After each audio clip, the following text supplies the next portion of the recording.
Ebben a videóban megtudhatod, hogyan épül fel az egyetemi képzésed. Kezdjük is az alapképzéssel, más néven a BA-val. Ennek a képzési ideje 3 év, azaz 6 fél év ideális esetben. Összesen 180 kreditet kell megszerezned a következőképpen. 120 kredit szakterületi ismeretekből jön össze, ami a kötelező órákat jelenti.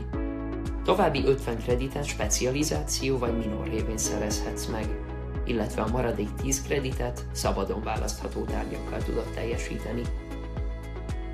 Na de mi is az a kredit? A kredit egy mérőszám, amely megmutatja, hogy az adott tárgy mennyit ér, mennyi munkát kell beletenni ahhoz, hogy sikeresen teljesítsd a kurzust. Most pedig beszéljünk a tanárképzésről. Az OT, vagyis osztatlan tanárképzés ideális esetben 5 éves, azaz 10 fél évig tart. Ez alatt összesen 300 kreditet kell megszerezned az alábbi módon. 99-99 kredit a két szakott szakképzettségi elemeiből, 86 kredit a tanári felkészítési elemekből, 10 kredit a szabadon választható tárgyakból áll össze. További 4 kreditet ér a szakdolgozat, illetve 2 a portfólió.